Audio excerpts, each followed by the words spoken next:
कि हमने अगर किसी को अपशब्द कहा है, किसी को ताने दिए हैं, किसी को गालियां दी हैं, किसी को आड़ा टेढ़ा बोला है, तो ये वृक्ष जो फलदार बनते हैं, जिसमें आम लगे होते हैं, जिसमें बेर लगे होते हैं, जिसमें फल लगे होते हैं, जिसमें फूल लगे होते हैं, ये वृक्ष भी भगवान से बार बार निवेदन करते हैं कि अगली बार हमको फलदार मत बनाना, अगली बार हमको पुष्प वाला मत बनाना, क्योंकि फलदार जो वृक्ष होता है उसमें फल तो लगे होते हैं पर उसमें पत्थर बहुत मारे जाते हैं।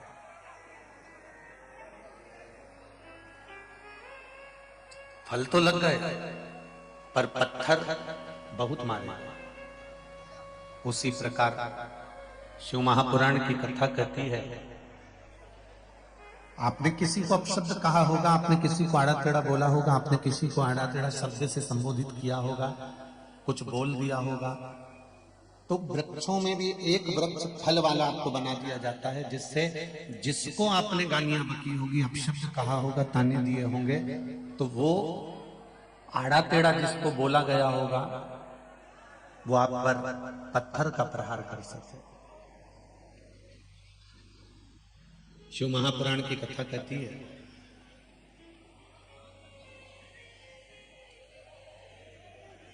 कि संपूर्ण ब्रह्मांड में, शिव महापुराण की कथा कहती है संपूर्ण जगत में ये जितने जलचर, थलचर, वायुचर, ये जितने भी जीव नजर आते हैं, इनके नजर आने का एक कारण है कि कर्म के अनुसार कुछ भोग करना।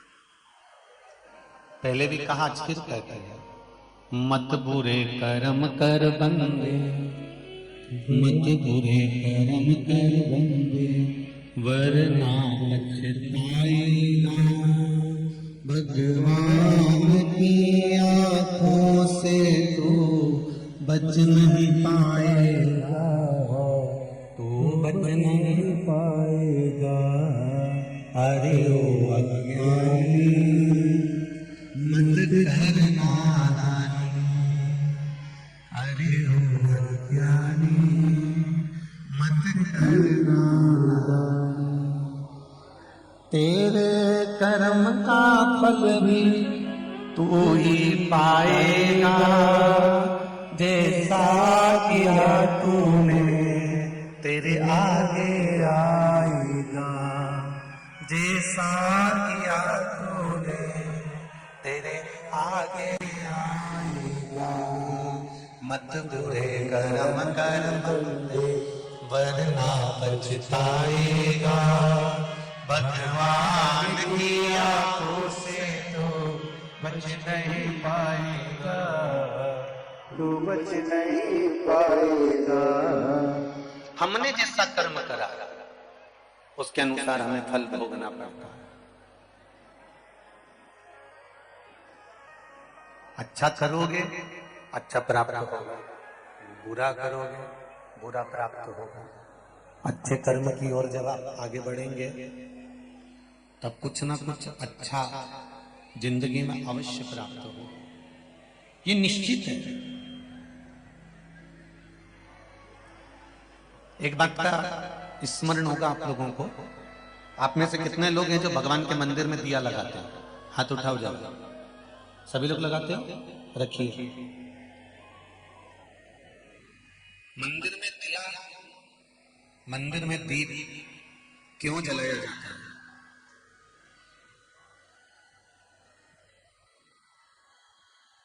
हम मंदिर में दिया क्यों लगाते हैं? मंदिर में दीप क्यों जलाते हैं? मंदिर में दीप जलाने का कारण क्या है?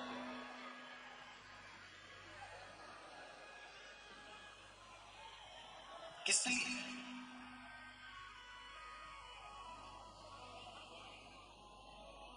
मंदिर में दीप जलाने का कारण क्या हो सकता है? मंदिर में दीप किस लिए जलाया जाता है? हम मंदिर जाकर भगवान को दीप क्यों लगाते हैं? किस लिए लगाते हैं? शंभु ओम नमः शिवाय, ओम नमः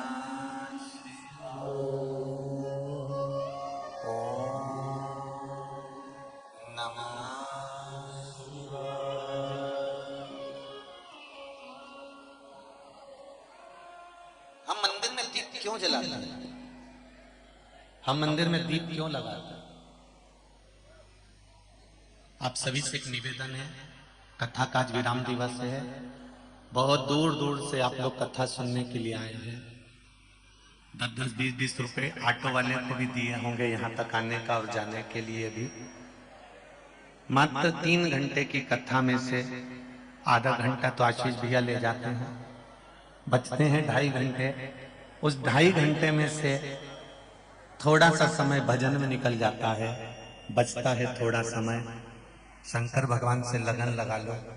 पहले भी कथा में कहा था, मेहमान जब घर से जाते हैं लिफाफा तभी उनको दिया जाता है। बोलो सही है कि गलत है? बुआ जाते जाते अपने भतीजे को रुपये देकर जाती है, मामा जी जाते जाते अपने भांजे को आखिरी में पैसे देकर जाते हैं, फूफा जी जाते जाते आखिरी में कुछ ना कुछ अपने बच्चों को देकर जाते हैं। आखिरी का जो दिन होता है वो कुछ देने और लेने का होता है। और आज ही का वो दिन है गंगा दशहरे का, जिस दिन आज मेरा भोलेनाथ आप कथा प्रेम से सुन लें तो मेरा बाबा जाते जाते आपको कुछ देकर चले जाए। इसलिए स्नेह से सुन। शंभो हर हर महादेव। हम मानते हैं कि अपार जन समुदाय है। अच्छा, कथा में जब प्रवेश कर रहे थे तो कह रहे थे पूरे बुंदेलखंड के इतिहास का पहला जन समुदाय देखा है जो इतनी भीड़ अपार पड़ी पूरे बुंदेलखंड। हम मान रहे हैं कि जगह नहीं है, पंडाल फूल है, रोडों पर आप लोग बैठे हो, खेतों में धूप में आप बैठे हो, पर पूरा प्रशासन भी आपकी सेवा में लगा हुआ है। पूरा प्रशासन हर तरह से सेवा में लगा हुआ है।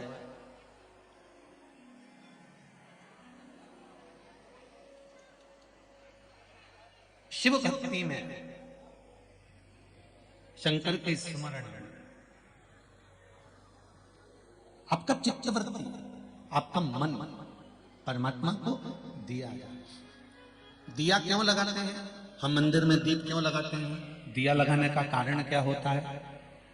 दिया लगाने का केवल एक कारण होता है, हम भगवान के मंदिर में प्रकाश करने के लिए दिया नहीं लगाते, हम भगवान के मंदिर में उजाला करने के लिए दिया नहीं लगाते। शिव महापुराण, पद्म पुराण और हमारा शास्त्र वर्णन करता है कि हम जब भगवान के मंदिर में दिया लगाते हैं, दीप प्रज्वलित करते हैं, तो दिया परमात्मा के लिए नहीं लगाते। जब हम दीप प्रज्वलित करते हैं तो जैसे ही मंदिर में प्रकाश होता है वैसे ही हमारी जिंदगी में चारों तरफ प्रकाश होना प्रारंभ हो जाता है।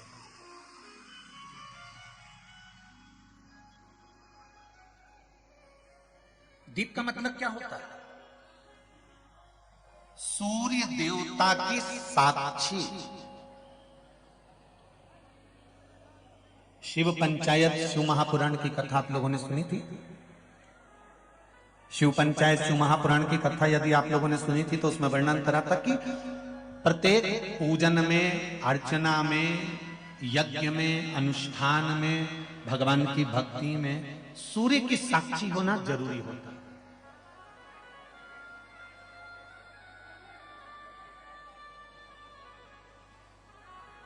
प्रत्येक ब्राह्मण देवता, कर्मकांड करने वाले जब ब्राह्मण देव पूजन कराते हैं तो सबसे पहले सूर्य की साक्षी कराकर दीप को प्रज्वलित करते हैं कि ये सूर्य की साक्षी देते हैं। ये केवल सूर्य नहीं है, ये केवल दीप नहीं है, ये सूर्य की साक्षी देने वाले। महाराज संकल्प करते समय हाथ में जल लिया जाता है, संकल्प करते समय हाथ में अक्षत चावल लिया जाता है, संकल्प करते समय हाथ में खुला पैसा लिया जाता है, संकल्प करते समय एक गोल सुपारी हाथ में ली जाती है, संकल्प करते समय हाथ में पुष्प लिया जाता है। इन सभी चीजों का प्रमाण क्या है?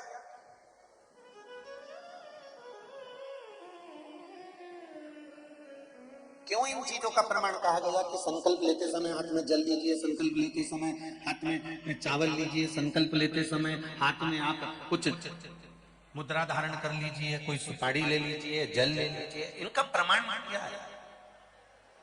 अगर किसी कर्मकांडी ब्राह्मण से पूछेंगे तो वो बताएगा इस जल में, अक्षत में, सुपारी में, मुद्रा में, पुष्प में हमारी एक पीढ़ी संकल्प देने के लिए नहीं आई है।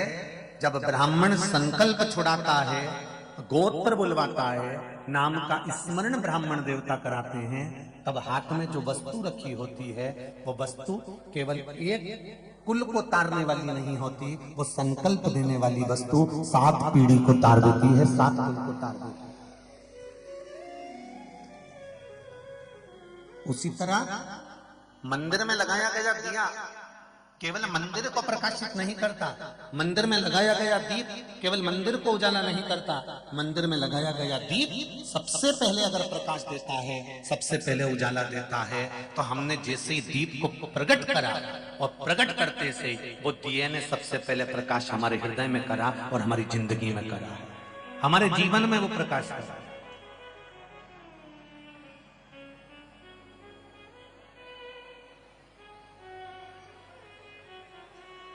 महाराज जो बुजुर्ग होते हैं ना, बड़े होते हैं ना, वो हमेशा ज्ञान की बातें ही करते रहते हैं और आपको समझाते रहते हैं।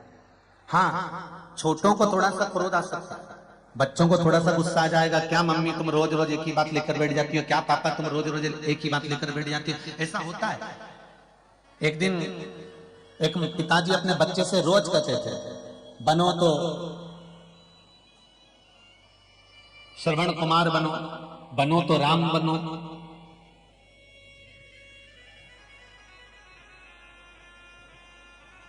प्रतिदिन एक माता पिता अपने बच्चे को रोज डांटते, बनो तो राम बनो, बनो तो श्रवण बनो, बनो तो राम बनो, बनो तो श्रवण बनो। एक दिन बच्चे को क्रोध आ गया और बच्चा गुस्से में आकर बोला, क्या पापा मम्मी रोज राम और श्रवण बनने को कहते हो, कभी कृष्ण बनने को तो कहते ही नहीं। माता पिता ने कहा, हम तुम्हें कृष्ण बनने को कह देंगे, पर तुम कृष्ण के गुण नहीं देख पाओगे। भगवान कृष्ण ने चीर चुराया तो तुम भी कुछ ना कुछ गलत करोगे, भगवान कृष्ण ने माखन चुराया तो तुम उनकी चोरी की लीला को पकड़ोगे, तुम श्रेष्ठता नहीं पकड़ोगे। इतने में बच्चे को क्रोध आ गया और बच्चा कहने लगा, ठीक है पापा, तुम मुझे राम बनने को कहते हो, मैं राम बनने को तैयार हूं। जैसे दशरथ जी ने पूरी सत्ता राम जी को सौंपी थी, चलो मुझे तिजोरी की चाबी सौंपो।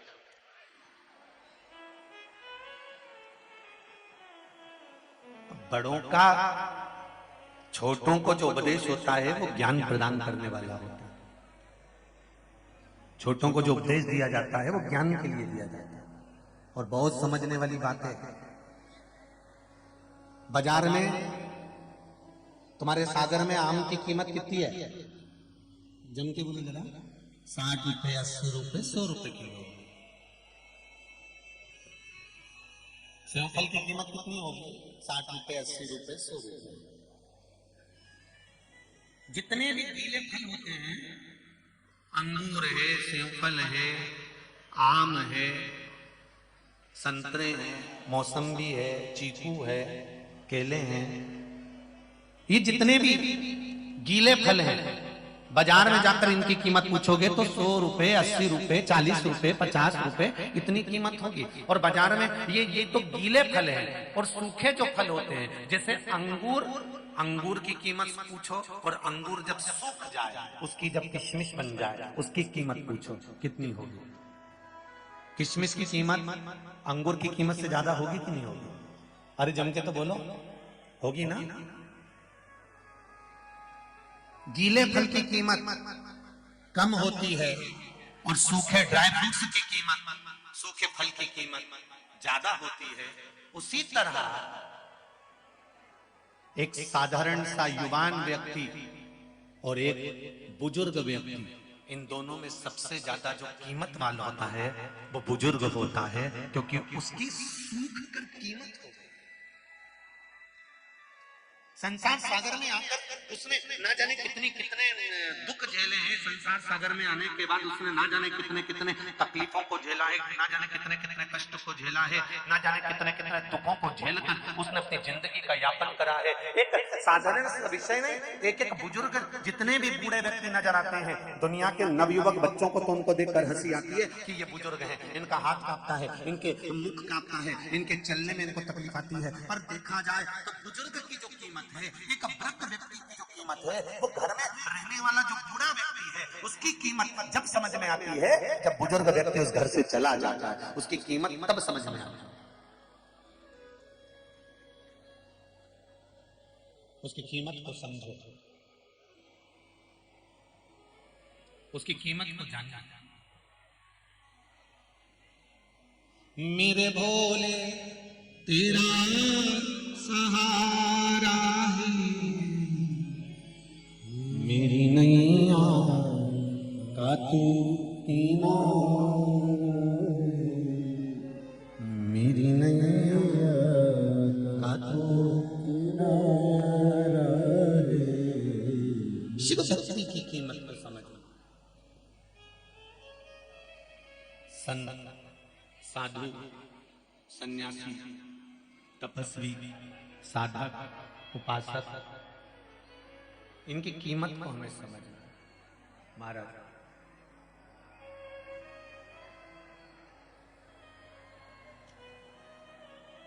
इनकी कीमत को हम समझें। शिव महापुराण की कथा कहती है भगवान शंकर माता पार्वती के साथ में विराजमान थे।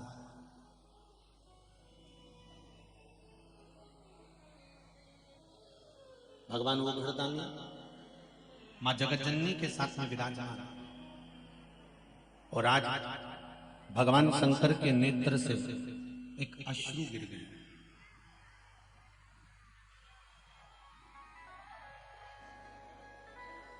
भगवान शिव के नेत्र से एक अश्रु गिर गया, और नेत्र बंद करने के बाद जो अश्रु गिरा, उस अश्रु से एक पुत्र ने जन्म लिया जिसका नाम था नरकासुर।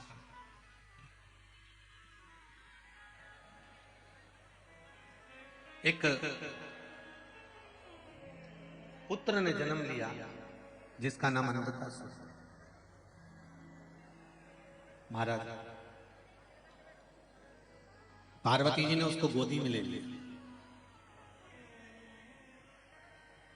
और मां जगत जननी पार्वती जी ने जब उसको गोदी में लिया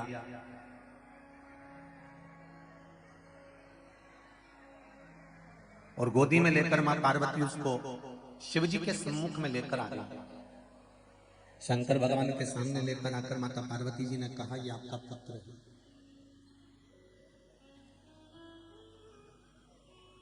शिव जी ने कहा, पार्वती इसको ले जाकर समुद्र में फेंक दो।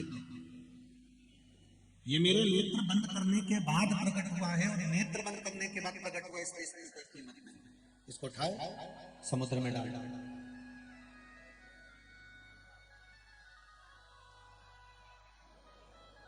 उठाकर इसको समुद्र के अंदर डाल दीजिए, फेंक दीजिए। पार्वती जी ने कहा, प्रभु आप कैसी बात करते हो, ये आपका पुत्र है, ये आपका बेटा है। शिवजी ने कहा, सुनो पार्वती, अगर ये मेरा पुत्र है तो इसके भीतर के जो विकार होंगे, इसके भीतर में जो भाव होंगे वो मेरे जैसे होना चाहिए, समर्पण के भाव के होना चाहिए। इसको उठाओ और समुद्र में डाल दो। पार्वती मैया बेटे को समुद्र में नहीं डालना चाहती थी। शिव जी ने थोड़ा सा क्रोध करा, बोला, तब माता पार्वती ने उसको समुद्र में डाला। समुद्र में हिरण्याक्ष रहता था, हिरण्याक्ष ने उस बालक को पाल पोस कर बड़ा कर लिया, और हिरण्याक्ष ने अपने पास उस बालक को रख लिया। हिरण्याक्ष मर गया, प्राण छूट गए, अंधकासुर की सत्ता स्थापित हो गई। अंधकासुर ने ब्रह्मा जी से वर प्राप्त करा, ब्रह्मदेव करी और ब्रह्मा जी से वर मांगा। ब्रह्मा जी ने कहा मांगो तुम्हें क्या चाहिए? तो अंधकासुर कहते हैं मुझे वर दीजिए कि मेरे प्राण न छूटे, मैं मरूं ना। संसार सागर में जितने भी जन्म लेते हैं ना, ये पूरे इसी विचार में रहते हैं कि हम यहाँ पर परमानेंट रहने आए। अच्छा, ज्ञान सबको है, थोड़ी सी भी बात करो ना किसी से तो ज्ञान की बातें सब करते हो। अरे भैया एक ना एक दिन तो जाना ही है। अब बताओ, महाराज जी से ज्यादा ज्ञान तो संसार के हर व्यक्ति को, कि उसको ये मालूम है कि एक ना एक दिन जाना।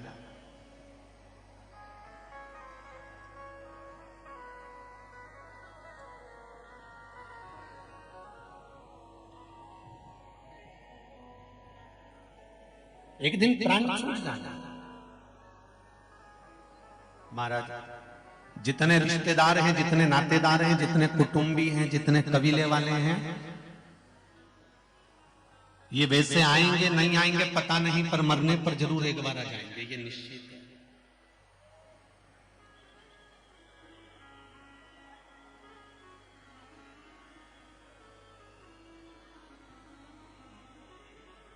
अंधकासुर को भी ये लगा कि मैं मरूं ना।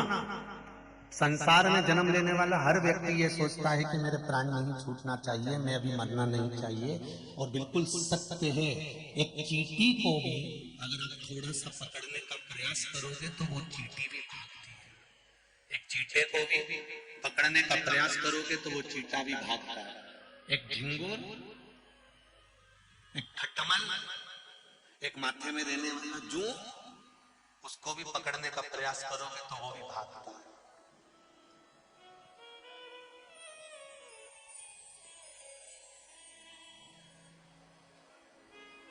मरना कोई नहीं चाहता।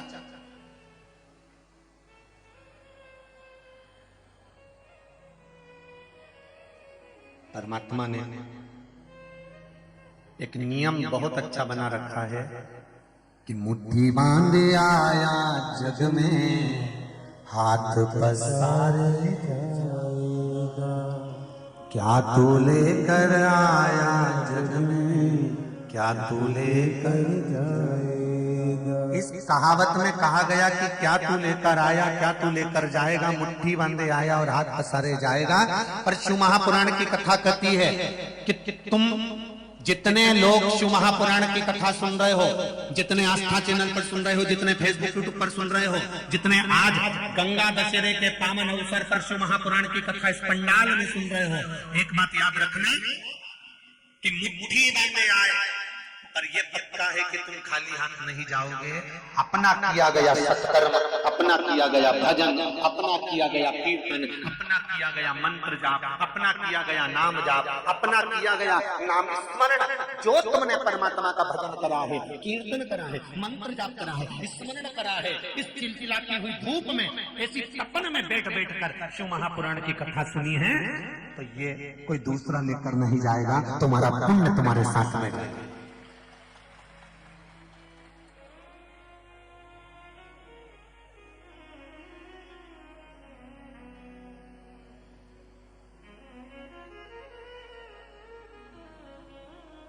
तुम्हारा पुण्य तुम्हारे साथ जाने वाला है, कोई तुम खाली हाथ नहीं जाने वाले हो।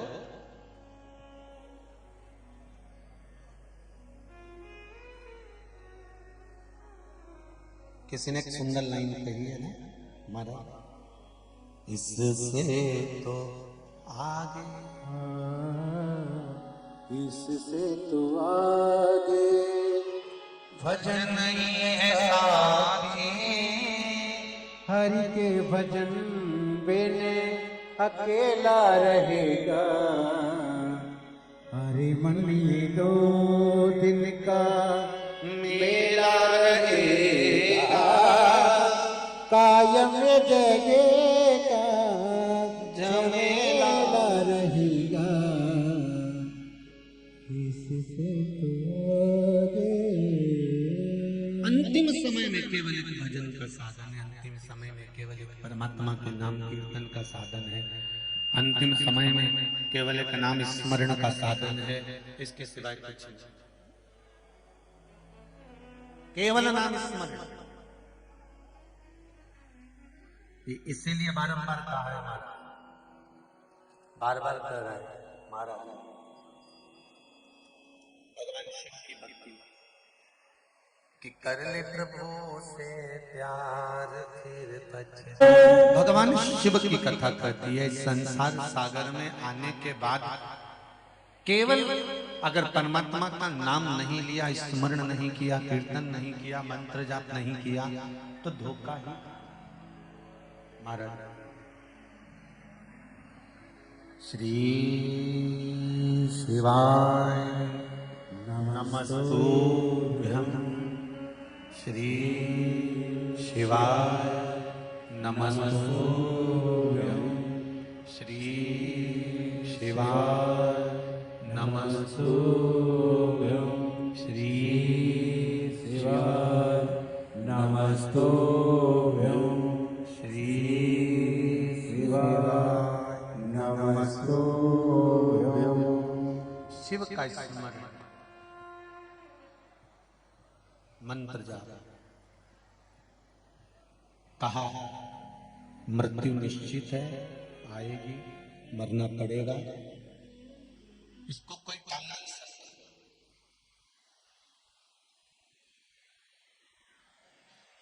और सुन लो जितने लोग कथा श्रवण कर रहे हैं, चाहे सागर में बैठकर सुन रहे हो, चाहे टीवी के सामने सुन रहे हो, चाहे मोबाइल पर सुन रहे हो, सब ध्यान लगाकर सुन लो कि मृत्यु निश्चित है, जाना पड़ेगा।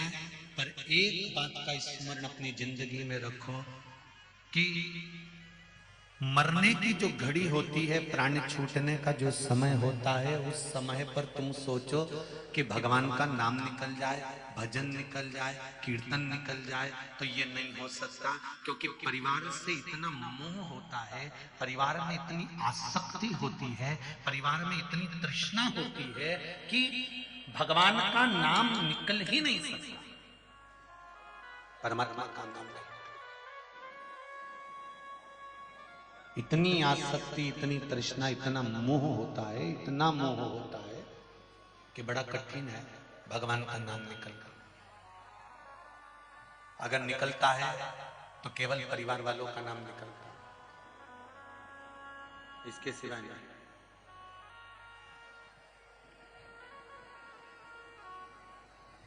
तो क्या करना है? जितने गांव के लोग बैठे होंगे वो एक बात जानते होंगे, पानी गिरने से पहले गांव का व्यक्ति अनाज कोठी में भर के रख लेता है। बोलो सही है कि गलत है? अरे बोलो जरा जम के बोलो। गांव का व्यक्ति अनाज कोठी में भर कर रख लेता है। बुजुर्ग पहले की माताएं कहती थी अब 4 महीना पानी वानी गिरेगा, कुछ सुखा नहीं पाएंगे, इसलिए मिर्ची लाकर सुखाकर, धनिया लाकर सुखाकर, फिर कुछ सामान लाकर सुखाकर, पिसवा कर, डब्बों में भरकर, पॉलीथीन पन्नी लगाकर, उसका ढक्कन मक्कन पेट करके बुजुर्ग माताएं पहले के समय की गांव का व्यक्ति उसको संभाल कर रख देता। इनसे ये सीख लो कि बारिश आएगी तब अनाज संभाल नहीं पाओगे, इसलिए बारिश से पहले अनाज को संभालो। बारिश आए उससे पहले अनाज को संभाल लो। ये शिव महापुराण की कथा कहती है मृत्यु आए उससे पहले इस आत्मा को संभाल कर परमात्मा को निछावर कर। शिव पुराण संभाल नहीं पाओगे।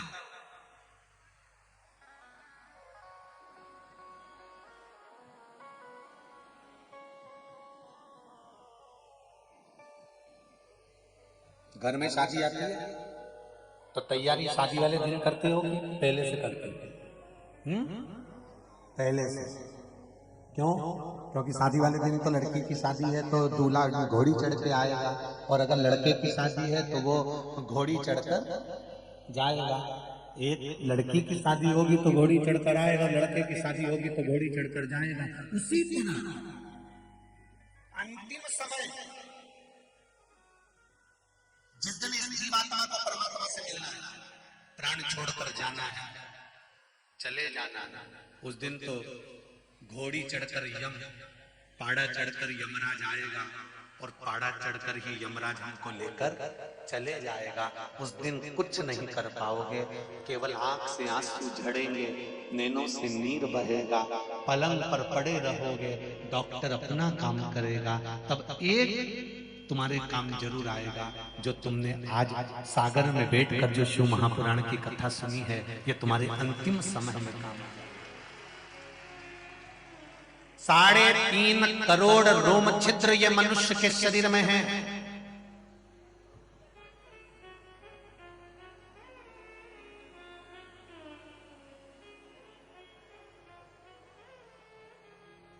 एक एक रोम छिद्र चाहता है कि आप भगवान का भजन करें।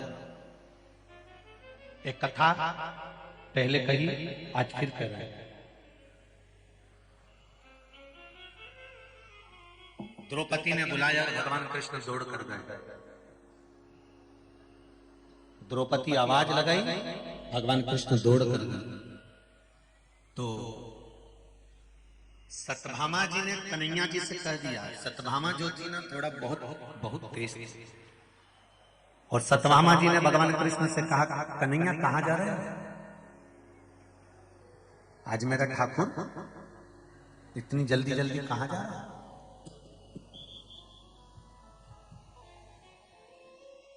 भगवान कृष्ण कहते हैं, सत्यभामा, हे सत्यभामा, मैं द्रौपदी के यहाँ जा रहा हूं। कृष्ण, ये द्रौपदी में ना जाने क्या है, कभी सुबह आवाज लगा देती है, कभी दोपहर में आवाज लगा देती है, कभी शाम को आवाज लगा देती है, और भगवान कृष्ण को दौड़कर द्रौपदी के जाना पड़ता है। सत्यभामा जी ने पूछा, आपका और द्रौपदी का संबंध क्या है? कोई किसी व्यक्ति के यहाँ अगर दौड़ दौड़ के जा रहा है, कोई व्यक्ति के यहाँ अगर बार बार पहुंच रहा है, तो संबंध है क्या? क्या संबंध है आपका और द्रौपदी का? भगवान कृष्ण ने कहा, वो मेरी बहन है।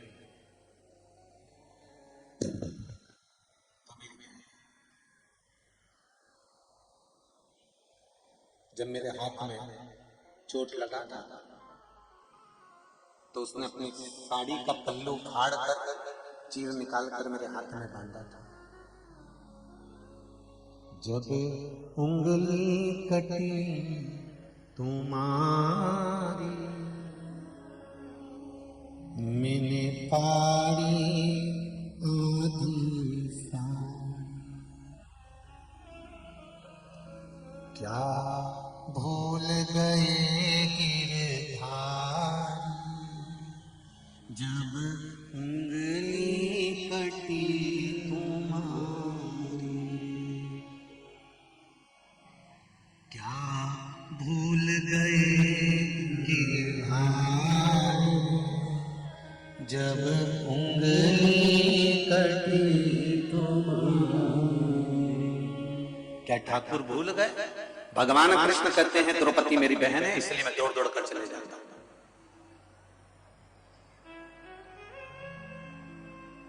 सत्यभामा ने बुद्धि लगाई।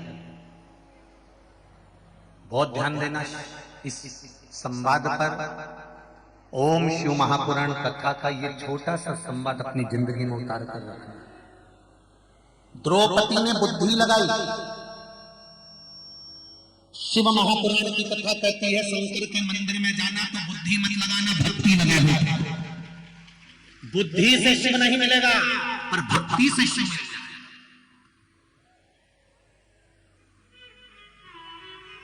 सारी दुनिया में तुम बुद्धि लगा,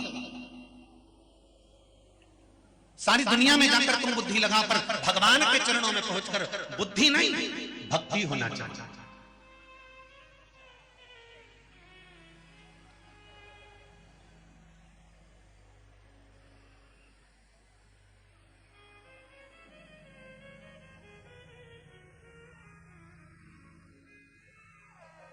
एक व्यक्ति ने प्रश्न किया था, गुरुजी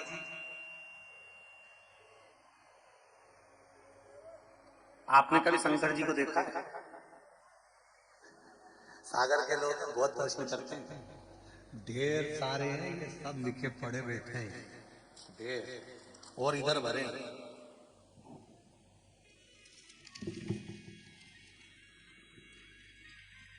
सागर है, जब नाम सागर है तो पत्रों का भी तो सागर है। सब यही रखते हो। जिन जिनको फायदा मिला है शिव महापुराण की कथा सुनने से, उनके पत्र यहीं आता है। मेरा तो एक आध बार आप सबसे निवेदन है कि इन पत्र को एक बार योग लगे तो एकांत में बैठकर पढ़ भी लेना कि इन पत्रों में कितने दिल से लोगों ने अपना भाव व्यक्त करा। किसी ने पूछा, गुरुजी आपने कभी शंकर जी को देखा है? आपने देवादिदेव महादेव को कभी देखा? हमने कहा ऐसे एकदम प्रत्यक्ष में तो कभी दिखा नहीं, पर यह जरूर है उसकी अनुभूति हर पल दिखती है, हर घड़ी दिखती है, हर क्षण दिखती है।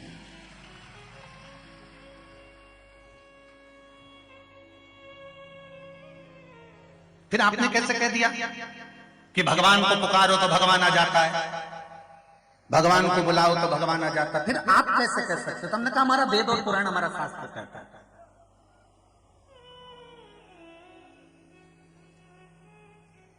तो उन्होंने कहा कि वेद और पुराण शास्त्र कहता है, इसलिए आपने मान लिया कि भगवान आता है। हमने कहा बिल्कुल ऐसा होता है। हमने कहा मानने से नहीं होता। तो तुम्हारा जब जन्म हुआ था, तुम पैदा हुए थे, तो तुम पैदा हुए बच्चे को बताया गया था कि तुम्हारे बाप यही हैं, तो तुमने उसको बाप माना कि नहीं माना? तुमको बताया गया था कि तुम्हारे बाप ये हैं, तुम्हारे पिता ये हैं, तो तुमने उसको पिता माना। तुम्हें बताया गया जन्म के बाद तुम्हारी माँ ये है, तो तुमने उसको माँ माना। तुम्हारे जन्म के बाद बताया गया तुम्हारे दादाजी ये हैं, तो तुमने उसको दादा माना। तुम्हें बताया गया तुम्हारे जन्म के बाद तुम्हारी दादी ये हैं, तो दादी माना गया। तुम्हारे जन्म के बाद बताया गया तुम्हारी बहन ये है, तुमने बहन मान लिया। तुम्हारे जन्म के बाद बताया गया तुम्हारा भाई है, तो तुमने उसको भाई मान लिया। तो हमारे वेद और पुराण शास्त्र बताते हैं कि परमात्मा है और आता है, तो क्यों ना माना? हमारा वेद और पुराण, हमारा शास्त्र, हमारे ऋषिवर बताते हैं कि परमात्मा है, मिलेगा, आएगा, हर पल मिलता है, हर पल। जरा विचार करिए, एक छोटा सा अगर उसका मिलन नहीं होता तो आज ये पंडित प्रदीप मिश्रा तुम्हारे बीच में नहीं होता, नीलकंठ में कब का चला गया होता। हरिद्वार में जब कथा हुई, एक्सीडेंट हुआ, सारी गाड़ी उल्टा पुल्टा हो गई, खाई में जाकर गिरती, तो बचाने वाला कौन था? ये पत्र लिखा है एक बहन ने, देखो पत्र कितना सुंदर है, उसको समझना।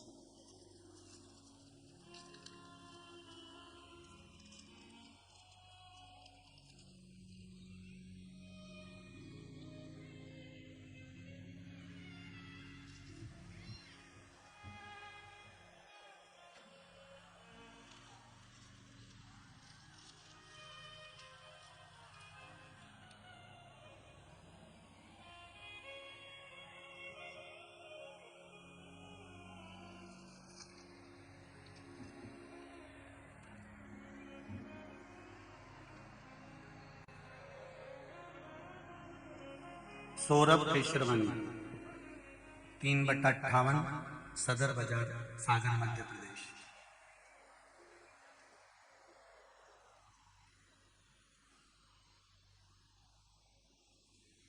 कहीं बैठे हैं? बैठे हो तो हाथ जरूर हिलाइएगा। लिखा है, गुरुजी इस महान शिव शक्ति के दूसरे दिन 3 साल की बच्ची की तबीयत अचानक से खराब हो गई। हम सब लोग उसको हॉस्पिटल लेकर गए। डॉक्टरों की टीम ने जब बच्ची को चेक किया तब पता चला कि बच्ची को फिट की बीमारी हो गई, बोलने में भी दिक्कत होने लगी। फिर हमने महामृत्युंजय जाप करवाया, श्री शिवाय नमस्तुभ्यम का जाप करना प्रारंभ किया गया।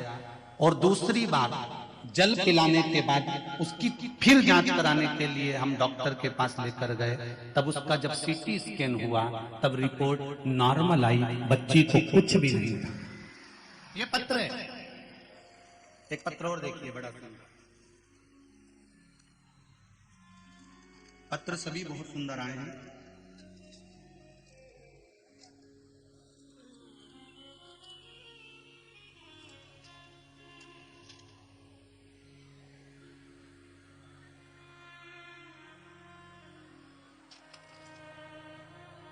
प्रीति राजपूत, जिला सागर, तहसील राहतगढ़।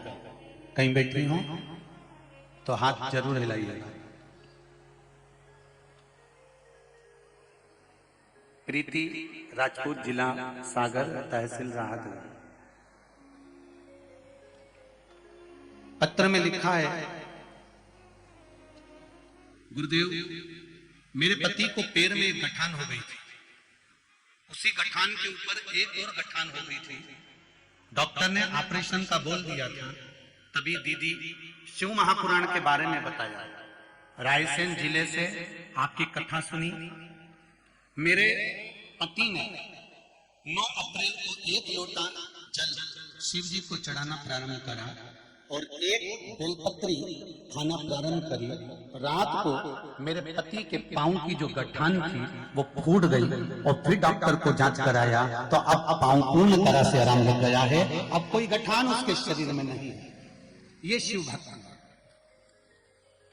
ये शंकर का स्मरण है, ये शंकर का अनुमोदन है।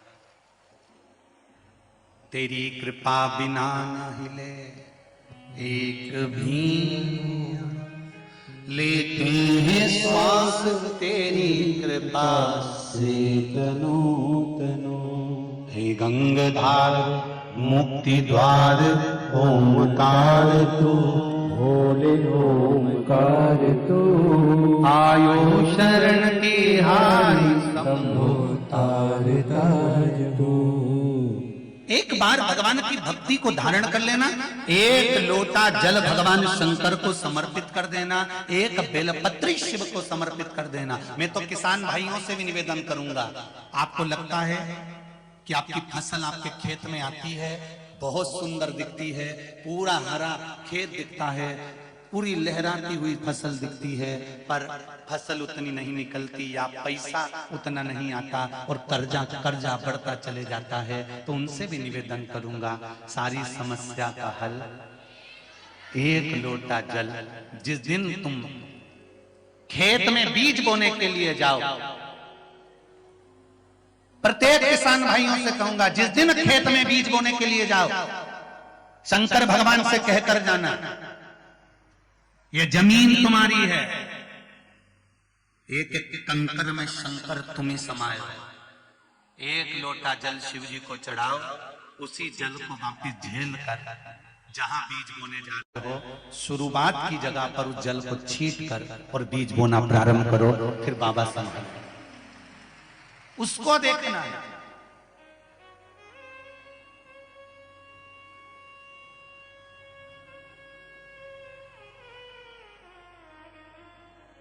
उसके भरोसे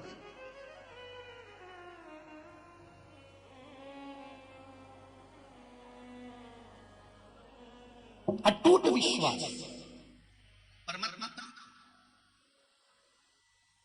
जाना सबको है, बस थोड़ा भजन का बल बढ़ा करो।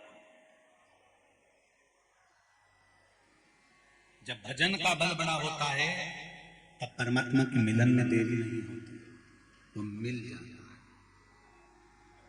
उसके मिलने में देरी नहीं होती। भजन के बल को बढ़ा।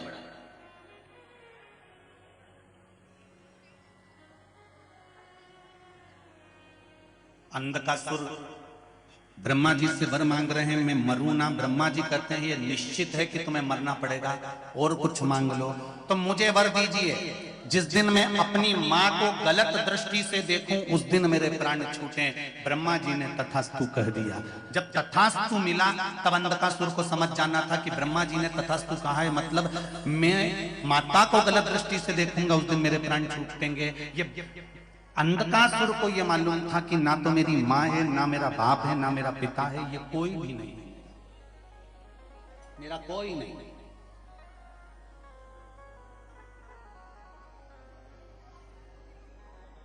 मृत्यु निश्चित है, तथास्तु कह दिया। अब अंधकासुर ने अपने नगर में पहुंचने के बाद अपने दूतों से कहा, अपने सैनिकों से कहा, जरा पता करो मुझे शादी करना है, जो सुंदर कन्या हो, सुंदर लड़की हो, उससे मुझे विवाह करना है। इतने में दूतों ने कहा जो सबसे ज्यादा सुंदर थे उसको तो शंकर जी लेकर चले गए, देवाधिदेव महादेव लेकर चले गए। जो सुंदर है उसको देवाधिदेव महादेव ले गए। क्या पार्वती इतनी सुंदर है? हाँ। अंधकासुर ने कहा विवाह करूंगा तो पार्वती के साथ। माता पार्वती को देखने के लिए गया और माता पार्वती को देखकर मोहित हो गया। शिव महापुराण की कथा कहती है उसने वर मांगा था, जिस दिन मैं अपनी माता को गलत दृष्टि से देखूं उसी दिन मेरे प्राण छूटे। आज पार्वती को गलत दृष्टि से देखा, इसलिए अंधकासुर का अंत समय आ गया और काल भैरव ने प्रकट होकर अंधकासुर का वध कर दिया। बहुत ध्यान देना महाराज, आज गंगा दशहरा है। क्या है आज? गंगा दशहरा। गंगा दशहरा का मतलब जानते हो आप? केवल गंगा जी का नाम ले लेने से, एक लोटा जल शंकर भगवान को आज समर्पित कर देने से, या गंगा जल का एक जरा सा छींटा शरीर पर पड़ जाने से 10 पापों से मुक्ति मिल जाती है। दशहरा का मतलब है 10 पाप से मुक्त। पहला पाप है किसी के घर का बिना पूछे कोई सामान उठाकर हमने भोग कर लिया हो तो उस पाप से मुक्ति।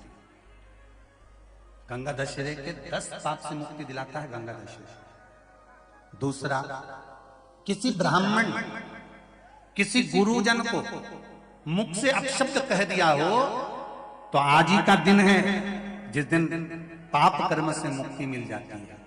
तीसरा, किसी स्त्री को, किसी नारी को, किसी कन्या के प्रति, स्त्री के प्रति, नारी के प्रति अगर गलत सोच लिया हो या गलत कर्म हमने कर दिया हो तो उस पाप से मुक्ति गंगा दशहरे का दिन दिला देता है। चौथा, रजो धर्म धारण करने वाली नारी, रजस्वला स्त्री के हाथ का बना हुआ अगर हमने भोजन ग्रहण कर लिया है तो आज गंगा दशहरे का दिन ही ऐसा रहता है जिस दिन उस पाप से हमें मुक्ति मिलती है। पांचवा, किसी के यहाँ सूतक, सूतक जानते हो सभी लोग, या सावर। सूतक का मतलब होता है किसी के यहाँ कोई मर गया और उसके यहाँ का तुमने भोजन या पानी ग्रहण कर लिया। सावड़ का मतलब होता है किसी के यहाँ बच्चा हुआ, तुम्हें मालूम नहीं था, उसके घर का 8 दिन का 10 दिन का तुमने भोजन या पानी ग्रहण कर लिया। सूतक या सावड़ का भोजन या अन्न पानी ग्रहण कर ले तो 5वें नंबर का गंगा दशहरे का वर्णन करता है कि 5वां पाप, इस पाप से भी लोगों को मुक्ति मिल जाती है। 6ठे नंबर का वर्णन आया, किसी मंदिर की जगह पर या धर्म की जगह पर अपन ने अपना कब्जा कर लिया हो या धर्म की जगह को अपना बना लिया हो तो उस पाप से मुक्त होने का एक साधन 6ठे नंबर का। 7वें नंबर का, झाड़ू लगाते समय, बुआरी लगाते समय छोटे छोटे जीव झाड़ू के नीचे मर जाते हैं तो उसके पाप से मुक्ति गंगा दशहरे का दिन दिला जाता है। 8वें नंबर का, 8वें नंबर, जिस समय हम भोजन ग्रहण कर रहे हो और हमारे दरवाजे पर कोई व्यक्ति आकर बैठा हुआ है और हमने उसको भोजन का नहीं पूछा या उसका मुख झूठा ना कराया तो उस दोष से वंचित हो जाए, उस दोष को समाप्त कर दे तो गंगा दशहरे का। 9वें नंबर का, बेटी की शादी करी और बेटी की शादी करने पर बहुत सारा कन्यादान आया। उस कन्यादान में साड़ियां ज्यादा आ गई, सामान ज्यादा आ गया, मिक्सर 2 सेट आ गए, डिनर के 2 सेट आ गए और मायके वालों ने 1 सेट अपने घर में रख लिया और उस मिक्सर में खूब सामान पीस के खाया, खूब निपटाया। बेटी के कन्यादान का सामान घर में रखकर उसका भोग करने पर जो पाप लगता है 9वें नंबर का कहता है गंगा दशहरे का दिन उस पाप को धो देता है।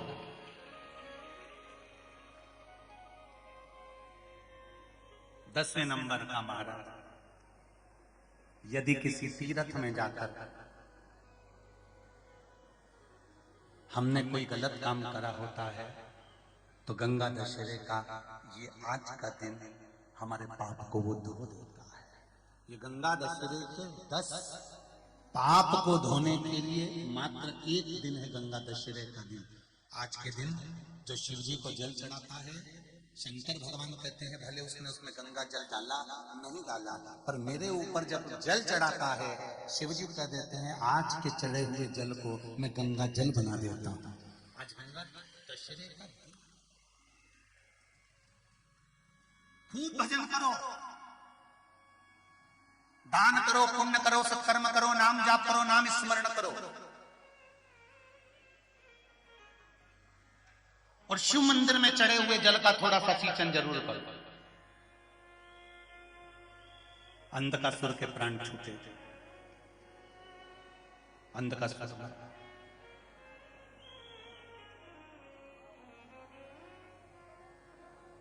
महाराज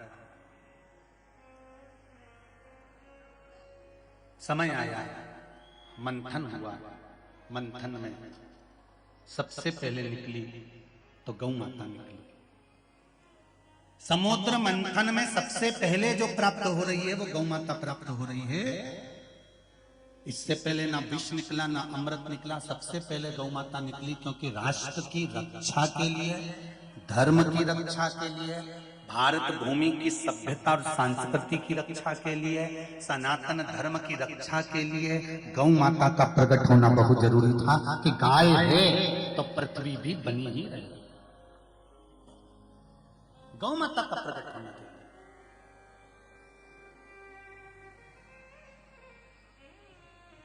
समुद्र मंथन में सबसे पहले 5 गाय निकली है।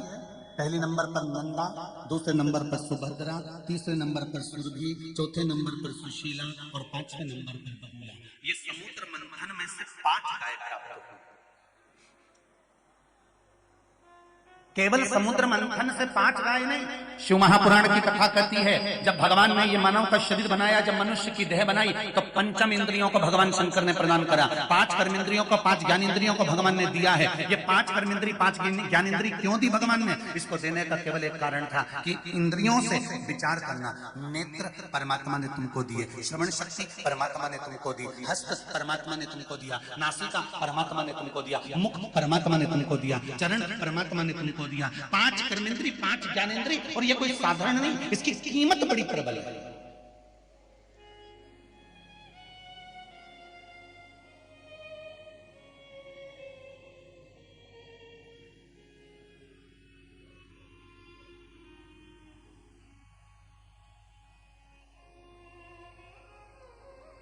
इसकी कीमत को हमें जानना है। एक पर हम सोचते हैं कि केवल हम ही विद्वान हैं या हम ही चतुर हैं, दूसरे को हम चतुर नहीं समझते, तो ये हमारी मूर्खता है। एक सेठ जी अपने नौकर को लेकर जमींदार जी घूमने के लिए निकले, गांव में गए तो गांव के लोगों ने सोचा बहुत दिनों के बाद सेठ जी आए हैं, जमींदार जी आए हैं, क्यों ना इनका सम्मान करा जाए। गांव के लोग एक टोकनी में आम लिया और एक बोतल में गन्ने का रस, ईख का रस, गन्ने का रस। अब उन्होंने सेठ जी को कहा, सेठ जी लो, हम आपके लिए भेंट लेकर आए। सेठ जी ने वो फल लिए और रस लिया, और वो जूस लेकर, रस लेकर और फल लेकर सेठ जी ने उसको कपड़ा ढक दिया, और कपड़ा ढककर नौकर को अंदर बुलाया। अंदर बुलाकर कहा, सुनो, इस डलिया में एक चिड़िया है और इस बोतल में जहर है, मेरे घर पहुंचा देना, मैं आ रहा हूं, इधर उधर मत कर देना, और डलिया का कपड़ा मत उठाना, नहीं तो चिड़िया उड़ जाएगी। अब नौकर तो नौकर लेकर चला।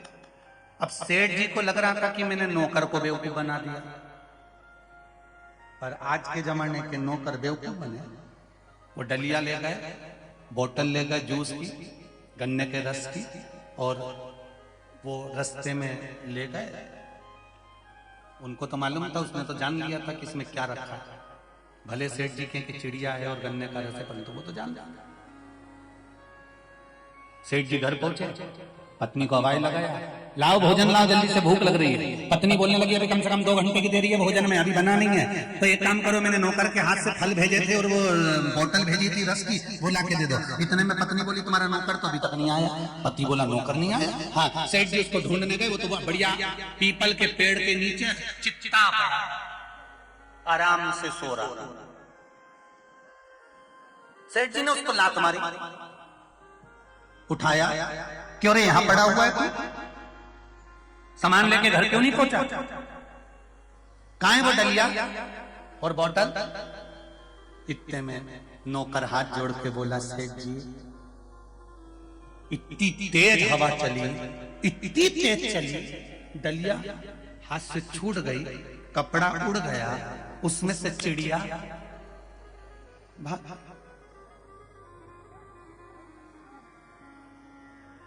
फिर मुझे डर लगा, आपकी दी हुई चिड़िया भाग गई तो आप मुझे बहुत मारेंगे। तो मैंने सोचा एक काम करूं, बोतल में जहर है, पी लेता हूं और मर जाता हूं। मैंने पूरी बोतल का जहर पी लिया। अब मैं इंतजार कर रहा हूं, मरूंगा कब?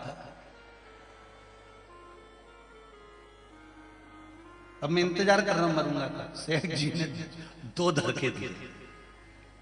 पहले तो बताओ उसमें चिड़िया कहां से आई? तो कि तुम ही बोले थे कि उसमें चिड़िया है और बोतल में जहर है। ये दुनिया का भ्रम है। आपको लगता है कि आप जितने अच्छे से भगवान का भजन करते हो उसके बराबर कोई नहीं कर सकता। आपको ये लगता है कि शंकर जी की आराधना आप करते हो, दूसरा कोई नहीं कर सकता। आपको लगता है कि भगवान की भक्ति आप करते हो, दूसरा नहीं कर सकता। जितना बल आप परमात्मा के भजन में लगाते हो, हमेशा अपनी भक्ति का अभिमान नहीं आना चाहिए। ये सोचा करो कि हो सकता है मुझसे भी कोई प्रबल होगा जो भगवान का भजन करता होगा, स्मरण करता होगा, भगवान उनकी सुनता है। कितना सुंदर संवाद है। एक वो भगवान कृष्ण का पेट दुखा, देवऋषि नारद आया, रुक्मणी जी से पूछा क्या हुआ? भगवान का पेट दर्द कर रहा है, तो कुछ देती क्यों नहीं है भगवान को, दवाई औषधि? रुक्मणी जी कह रही, मैंने पूछा कि तुम्हारा पेट दुख रहा है तो तुमको क्या दे? तो क्या बोले भगवान? भगवान कह रहे हैं जो मुझे ज्यादा चाहता हो उसके चरण की रज लाना। तो भगवान देवऋषि नारद ने कहा, रुक्मणी मैया तुम बैठो सिंहासन पर, मैं अभी रज दे देता हूं। रुक्मणी जी को सिंहासन पर बिठाकर देवऋषि नारद पांव में से रज निकालने लगे तो रुक्मणी जी ने मना कर दिया, मेरे चरण की रज मत देना, मेरा पति है। सतभामा जी से कहा तुम दे दो, जामवंती से कहा तुम दे दो, लक्ष्मणा मित्रवृंदा सबसे कहा कि भगवान को चरण की रज दे दो, किसी ने नहीं दिया। तब देवऋषि नारद वहां से उदास होकर वृंदावन चले गए। बीच में राधा जी मिल गई। राधा जी ने पूछा, नारद क्या हुआ? नारद जी कहते हैं भगवान का पेट दुख रहा है। पेट दुख रहा है? हाँ। तो उनको कुछ देते क्यों नहीं हो? भगवान को चरण की रज चाहिए। जो भगवान को ज्यादा प्रेम करता हो, जो भगवान को ज्यादा चाहता हो, उसके चरण की रज चाहिए। तो राधा जी बोली, एक काम करो, मेरे चरण की रज ले जाओ। जैसे ही नारद जी ने चरण की रज झड़ाने को चालू करा, राधा जी ने कहा, रुको नारद, मेरे चरण की रज तो ले जाओ, साथ में मेरे ब्रज मंडल में जितनी गोपियां हैं उनके चरण की रज भी ले जाओ। नारद जी ने पूछा, उनके चरण की रज क्यों? सारे ब्रज की गोपियों के चरण की रज क्यों? तो राधा जी का शब्द याद रखना मेरे शंकर के भक्तों। शिव के जितने भक्त हैं वो राधा जी का एक संवाद याद रखना। राधा जी कहती हैं, कृष्ण के लिए तुम गोपियों के चरण की रज भी ले जाओ। नारद, हो सकता है मुझसे ज्यादा इस ब्रजमंडल की गोपियां कृष्ण को और ज्यादा चाहती हो, मुझसे ज्यादा प्रेम करती हो, इसलिए आप इनके चरण की रज ले जाओ। और नारद जी ने सारी गोपियों के चरण की रज ली। इतनी सी रज थी, वो इतनी हो गई।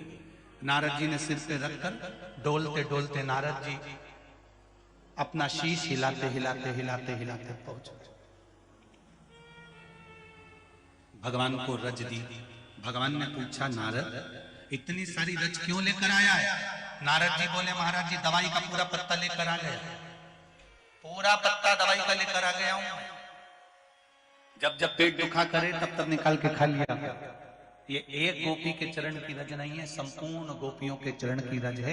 शिव महापुराण की कथा कहती है, शंकर जी के मंदिर में एक लोटा जल चढ़ाने जाओ या बेलपत्री चढ़ाने जाओ या चावल का दाना चढ़ाने जाओ या एक मूंग का दाना भी आप शंकर भगवान को चढ़ाने के लिए जा रहे हो, एक पुष्प की मात्र एक पत्ती भी अगर आप भगवान शंकर को चढ़ाने के लिए जा रहे हो, तो तुम्हारे भीतर ये अभिमान नहीं आना चाहिए कि मैं भगवान को ज्यादा समर्पित करती हूँ, मैं भगवान को ज्यादा पूजती हूँ। नहीं, तुम्हारे भक्ति को तुम ये सोचना कि मेरे से भी ज्यादा करने वाले पड़े हुए हैं, पर मेरे भोलेनाथ मेरी सुनेंगे जरूर, ये विश्वास के साथ में समर्पित कर, ये विश्वास।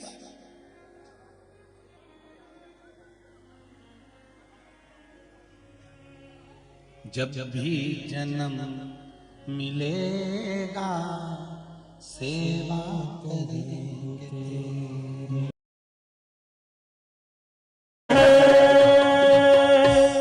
भगवान शिव से प्रार्थना करें, भगवान शंकर ओघड़ दाना कालदर्शी, अकाल मृत्यु वो मरे जो काम करे चंडाल का, काल उसका क्या बिगाड़े जो भक्त हो महाकाल का। हर हर महादेव। शिव की आराधना में मन, 5 गौ माता प्रकट हो गई। उन 5 गायों के प्रकट करने का कारण केवल इतना सा है कि अविरल भक्ति। सभी आज गंगा दशहरे का दिन है, प्रेम से शिव महापुराण के मूल मंत्र को सभी बोलेंगे, बाबा से निवेदन करेंगे और विनती करेंगे कि हम जिस कार्य के लिए शिव महापुराण की कथा श्रवण कर रहे हैं, इसका कृपा करना, हमारे भंडार करना। श्री शिवाय नमः। श्री शिवाय नमः। श्री शिवाय नमः। श्री शिवाय नमस्ते। श्री शिवाय नमस्ते। श्री शिवाय नमस्ते। शंभो शरणे मांगो घड़ी घड़ी दुख काटो दया करी दर्शन आपो। शिव पुराण कह रहे हैं, विष अमृत निकलने से पहले निकली है गौ माता। उस गाय को प्रकट करने का कारण केवल इतना था कि भारत के भूमि की सभ्यता, संस्कृति और विरासत को बचाए रखना। बहुत ध्यान से सुनिएगा महाराज जी। भगवान देवादिदेव महादेव को दूध चढ़ाने से, ये दुनिया के जो ये लोग जो बोलते हैं ना कि इतना भगवान को दूध मत चढ़ाओ, उसकी जगह गरीब को पिला दो। सनातन धर्म में जन्म लेने वाला एक सनातन धर्म में जन्म लेने वाला व्यक्ति भगवान को भी दूध उतना ही चढ़ाता है और गरीब को भी दूध उतना ही पिलाता है। किसी सनातन धर्म पर उंगली उठाने की जरूरत नहीं है कि भगवान को जो दूध चढ़ा रहे हो उसकी जगह गरीब को पिला दो। सनातन धर्म में, हिंदू धर्म में जन्म लेने वाला, सनातन धर्म में जन्म लेने वाला एक एक व्यक्ति जानता है कि शंकर को दूध चढ़ाने का अलग रखता है तो गरीब को पिलाने के लिए दूध अलग रखता है। ये सनातन धर्म का फिल्म में जरा सा बता देने से कि शंकर जी का दूध की जगह गरीब को पिला दो। सनातन धर्म वाले से पूछो तो सही, उसके दरवाजे पर अगर कोई खड़ा होता है तो भूखा और प्यासा नहीं जाता। हमारा सनातन धर्म इतना प्रबल धर्म है। कोरोना महामारी में जब कोरोना महामारी चली थी, सारे धर्म के स्थानों से दान पुण्य धर्म करा गया था। कोरोना महामारी में एक एक सनातन धर्मी के घर से कुछ ना कुछ दिया जरूर गया था। बोलो रे जी सही है कि गलत?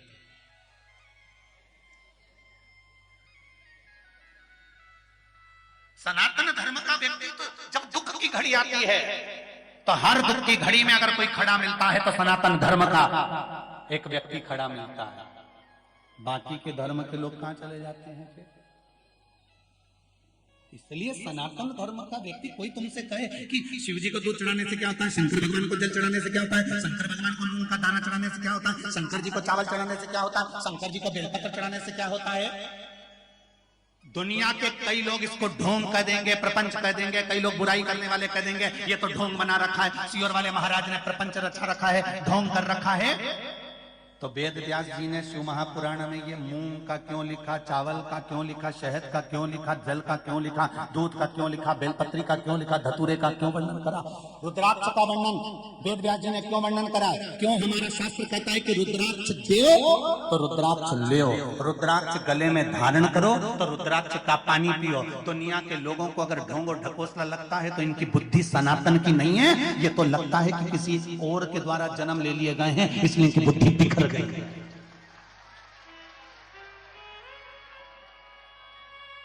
इनकी बुद्धि बिखर गई है और अच्छे अच्छे पद पर बैठकर बोलते हैं कि रुद्राक्ष पहनने से क्या होता है, बेलपत्री चढ़ाने से क्या होता है, बेलपत्री पे शहद लगाने से क्या होता है।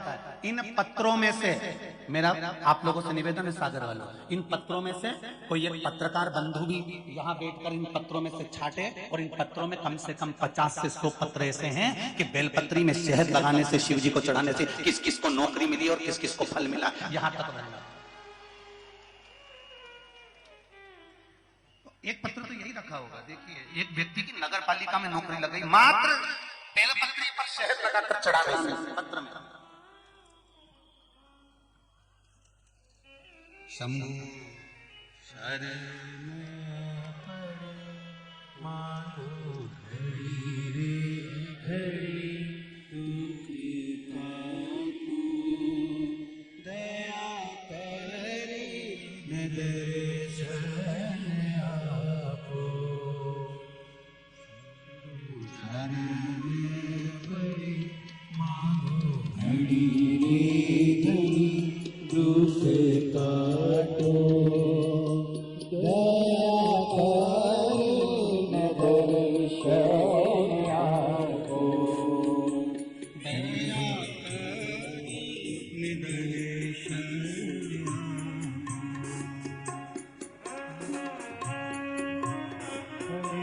मांगो घड़ी रे घड़ी दुख काटो दया करी दर्शन आपो।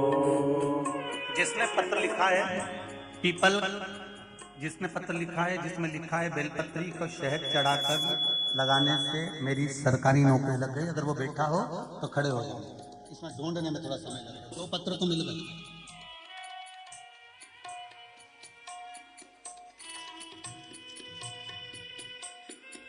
प्रीति शैलेंद्र चौरसिया, मल्लाहरगंज गोवर्धन नाथ मंदिर के पास, इंदौर मध्य प्रदेश। कहीं बैठे हो हाथ उठाइएगा। गुरुदेव जी का उपाय करना, बेलपत्री पर शहद लगाकर आना, फिर बाबा का चमत्कार देखना। भोले बाबा जी तुझे फर्स्ट डिवीजन ही पास करेंगे, ये मेरा विश्वास है। गुरुदेव बाबा जी की ऐसी कृपा हुई कि उसे, मेरे बच्चे को 70% अंक से बाबा ने उत्तीर्ण करा है। ये शिव भक्ति है। एक और पत्र है,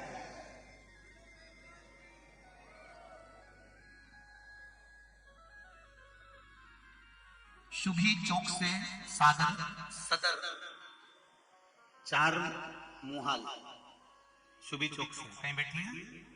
बैठी हो तो हाथ हिला दीजिएगा। शुभी चौक से शहद बेलपत्र और पशुपति नाथ व्रत का फल मेरा 3 मार्च 2022 को गणित का पेपर था। मैंने पेपर के 2 दिन पहले 1 मार्च 2022 को महाशिवरात्रि पाले दिन शहद बेलपत्र का प्रयोग किया और बाबा से कहा मुझे गणित विषय में 100 में से 100 अंक लेकर आना है। सीहोर वाला महाराज कहता है शहद बेलपत्री का प्रयोग कर कर जाना, फल जरूर मिलेगा। तो मैं देखना चाहती हूँ क्या 100 में से 100 अंक भी मिल सकते हैं क्या। मैंने केवल परीक्षा लेने के लिए शहद और बेलपत्री का प्रयोग करा और उसको लगाकर आई। गुरुदेव 11 अप्रैल 2022 से पशुपति व्रत करना भी प्रारंभ किया। 25 अप्रैल 2022 को 3 पशुपति व्रत पूर्ण हुए। 29 अप्रैल 2022 को 12वीं का रिजल्ट आया, जिसमें जिस पेपर के लिए मैंने 100 में से 100 अंक मांगे थे वो गणित में से 100 में से 100 अंक प्राप्त हुए। 96% पाकर मैं पास हुआ। भोपाल तक ये आवाज चली जाना चाहिए। लिखने वाले लिख कर देते हैं क्या होता है रुद्राक्ष पहनने से। शंभू शरणे। अरे अच्छी अच्छी कुर्सी पर बैठते हो तो अच्छी अच्छी बातें करा करो श्रीमान जी, अच्छा लगेगा सेहत के लिए। कुछ बोलना चाहते हो? माइक दो जरा पीछे पहुंचाओ माइक। एक पत्र और है, नगर पालिका में सर्विस लगी है, वो ढूंढ जरा ढूंढो ना, इसमें से ले जाओ।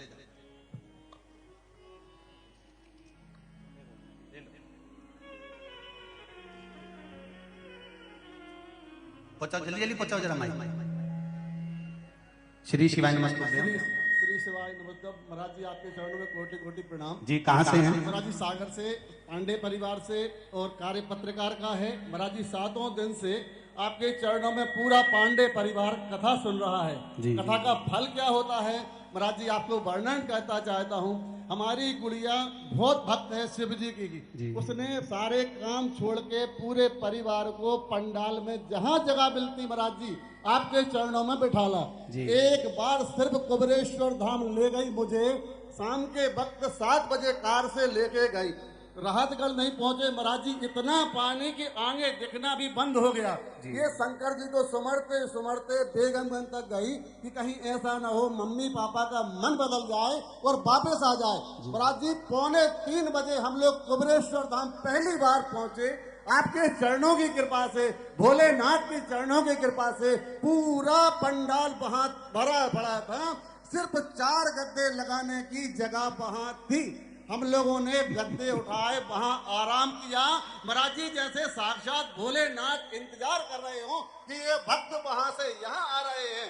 दूसरे दिन श्री आपके चरणों की कृपा एक और ऐसी हुई महाराज जी जो इस मुख से बखान नहीं की जा सकती। हमारी श्रीमती ने वहां एक अर्जी लगाई कि महाराज जी भागवत जी की पुराण का कथा कराना है।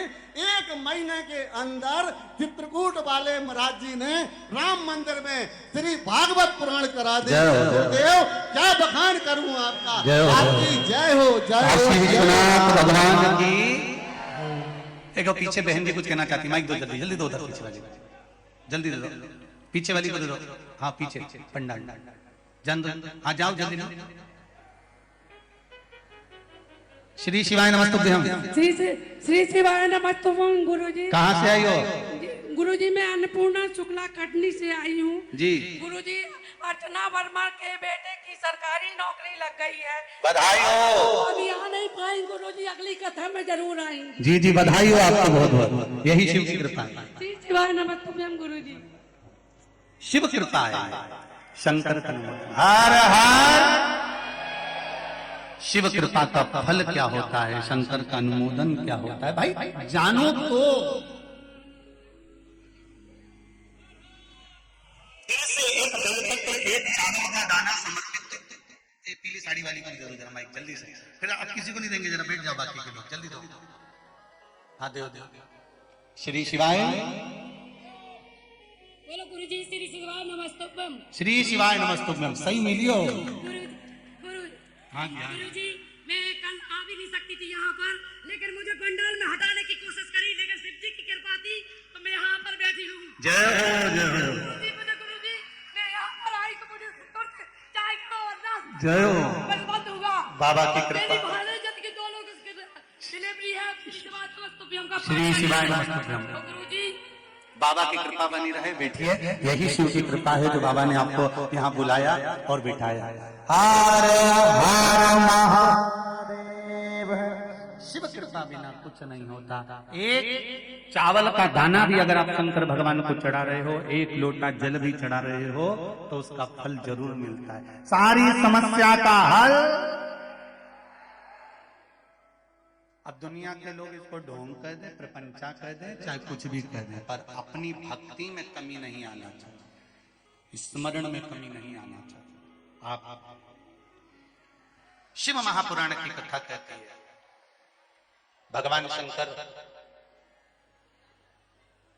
पर एक कटोरी में अगर थोड़ा सा दूध भी लेकर जा रहे हो शिव जी को चढ़ाने के लिए, तो होता है।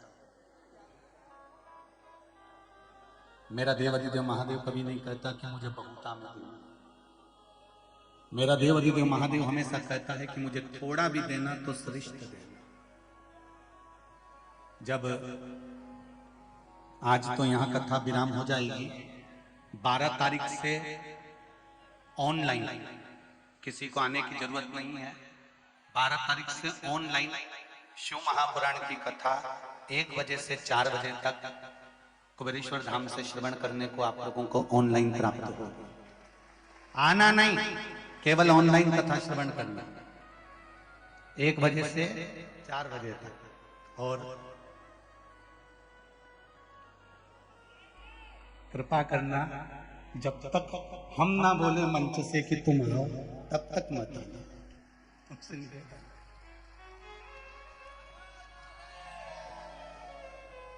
इंदौर, खरगोन, रतलाम, देपालपुर, तुम सब ने सब फेल कर दिया, इतने आ गए। सारे पंडाल सब छोटे कर दिया दादा। सागर वालों, ईमानदारी की बात, तो तुमने सागर को महासागर कर दिया। गजब इकट्ठे हो गया। शिव कृपा।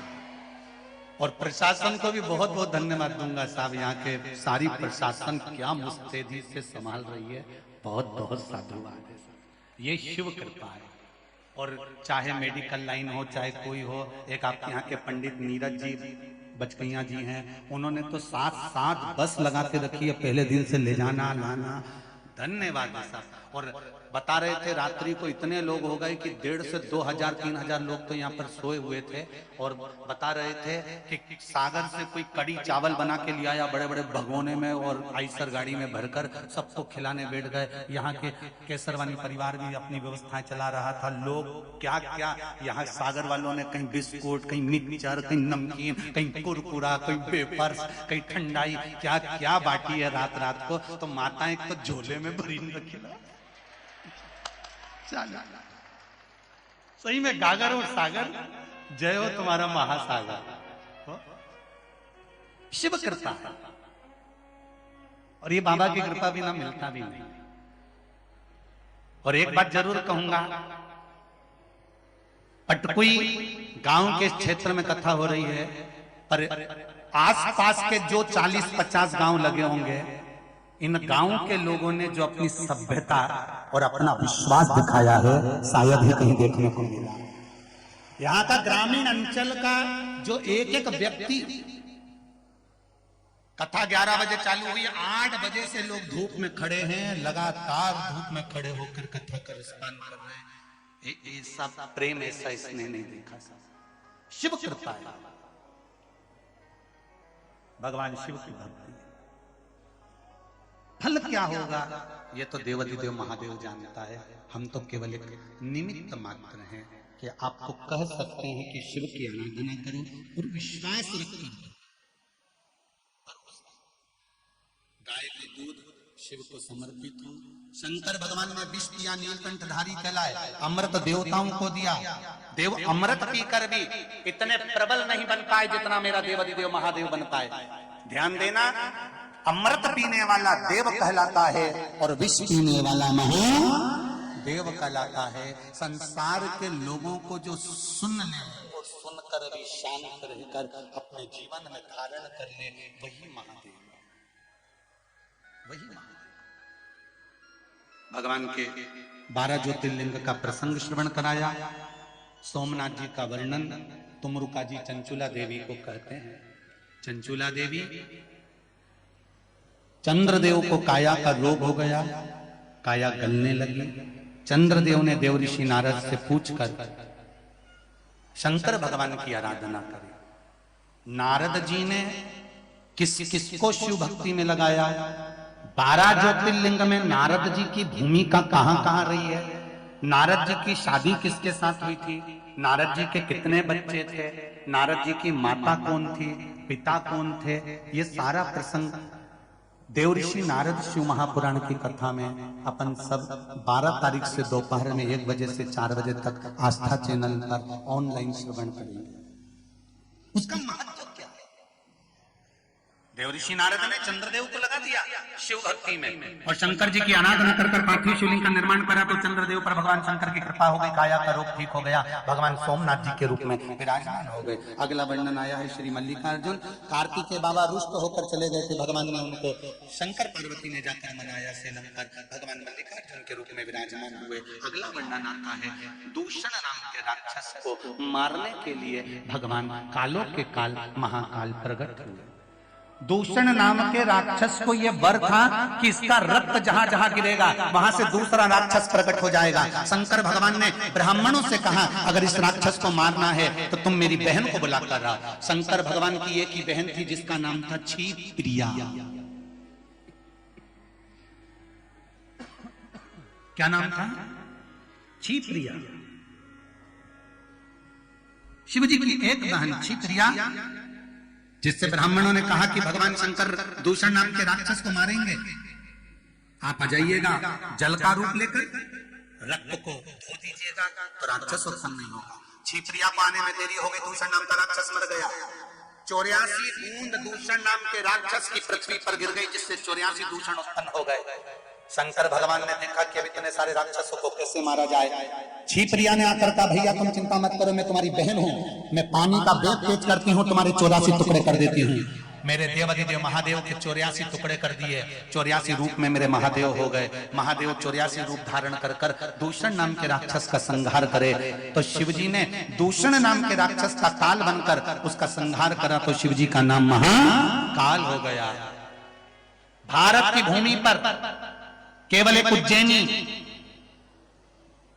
सांदीपनि ऋषि की वो पावन धरा एक ऐसी है जहां पर मेरे देवाधिदेव महादेव 84 रूप में विराजमान है, जहां मेरे देवाधिदेव महादेव 84 महादेव के रूप में विराजमान है। ऐसे मेरे देवाधिदेव महादेव विराजमान है। अगला वर्णन आता है ओंकारेश्वर। विंध्य नामक पर्वत ने तप कर भगवान को प्राप्त करा। फिर वर्णन आता है श्री केदारेश्वर। नर नारायण ने तप कर भगवान शंकर को यहां पर प्रकट किया।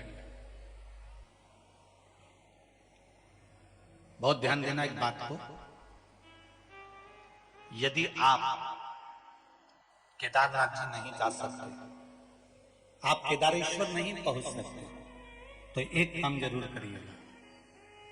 आपके घर में गाय का दूध आता हो, गाय के दूध पर मलाई चढ़ जाती हो और उसका अगर घी बना हुआ हो, 1 चम्मच घी, थोड़ा सा भी घी एक डब्बी में भरकर अगर कोई केदारनाथ जा रहा हो और उसको दे दिया जाए और कहा जाए ये घी केदारेश्वर बाबा पर चढ़ा देना, तो एक विश्वास मानकर चलना कि शिवजी पे चढ़े हुए घी से, हमारे घर के गए हुए घी से अगर केदारनाथ जी बाबा पर मालिश हो जाती है तो हमारे घर में कभी बड़ी बीमारी प्रवेश नहीं कर पाती है। पर घृत होना चाहिए गौ माता का, देसी गाय का घी बड़ा बल प्रदान करता है। अभी हैदराबाद की कथा में कहा था कि गाय का घी अशोक सुंदरी वाली जगह पर लगाकर एक बिंदी घर के द्वार पर लगा दिया, प्रदोष उसका अधिक फल। महाराज नर नारायण के लिए भगवान केदारेश्वर के रूप में प्रकट हुए। जिन पांडवों ने शंकर भगवान को पाने के लिए तप करा, साधना करी, शिव मिलते नहीं, केवल केदारेश्वर की एक भूमि एक ऐसी है जहां पर भगवान शंकर का दर्शन पांडवों को हो जाता। और एक बात अपने भीतर उतार कर रखिएगा, ओम शिव महापुराण की ये कथा सागर की, किसी भी शिव मंदिर में तुम जाते हो, शंकर जी का पूजन करते हो, उस शिव मंदिर को हल्के में मत लेना। ये मन में विचार कर कर पूजन करना कि मैं 12 ज्योतिर्लिंग का पूजन इस मंदिर में कर रही हूं। शंकर का कंकर और कंकर शंकर कभी अलग नहीं हो सकते। जो 12 ज्योतिर्लिंग का स्वरूप होता है वही आपके नगर में, आपके गांव में, आपके मोहल्ले में, आपके क्षेत्र में, जिस गांव में आप पूजन करने जाते हो, शंकर का अनुमोदन करने जाते हो, उस गांव में जो शिवलिंग है उसका भी फल बड़ा बड़ा। फिर अगला वर्णन करा है भीमा शंकर का। कुंभकर्ण की धर्म पत्नी थी करकटी, करकटी का पुत्र था भीम। उसने अपनी माता से पूछा कि मेरे ताऊ को और मेरे पिता को किसने मारा, तो कहा भगवान ने मारा। देवताओं से बदला लेने के लिए उसने यज्ञशाला, मंदिर, देवालय सब तोड़ दिए।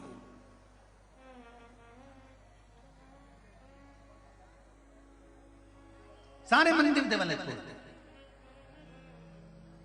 और मंदिर देवालय तोड़कर खुद के मंदिरों का निर्माण कर लिया कि मेरी पूजन करो, मैं ही सब कुछ।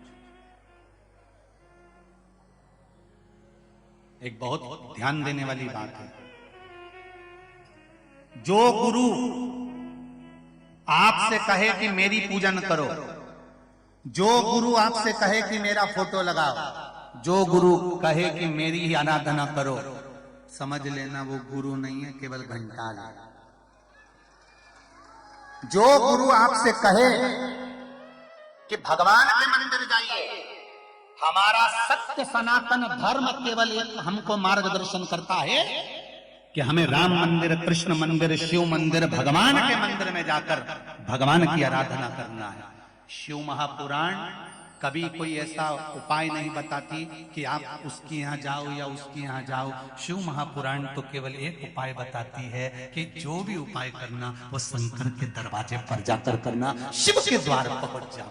कैसे भी तुम मंदिर जाओ तो सही, और एक बार उसके दरवाजे तक पहुंच जाओ, एक बार उसके मंदिर तक पहुंच जाओ। जो गाय रोज रोज दरवाजे पर आती है, तुम एक दिन दरवाजा बंद करोगे, 2 दिन दरवाजा बंद करोगे, 3 दिन दरवाजा बंद करोगे, एक ना एक दिन तुम्हारे मन में दया जरूर आएगी और तुम गाय को बाहर निकलकर एक रोटी जरूर दोगे। उसी तरह जो शंकर जी के मंदिर जाता रहता है, रोज जाओ, उसके दरवाजे पर रोज पहुंचो, प्रणाम करो, नमन करो, उसके चरणारविंद को स्मरण करो, झाड़ू लगाओ, पोछा लगाओ, एक लोटा जल चढ़ाओ, बेलपत्र चढ़ाओ, चावल का दाना चढ़ाओ, चाहे मूंग का दाना चढ़ाओ, चाहे आप पुष्प चढ़ाओ। शंकर के मंदिर जब रोज जाते रहोगे और कितना भी भारी दुख तुम्हारे जीवन में होगा, ये निश्चितता है मेरा देवाधिदेव महादेव उस दुख को काटेगा जरूर, उसका द्वार मत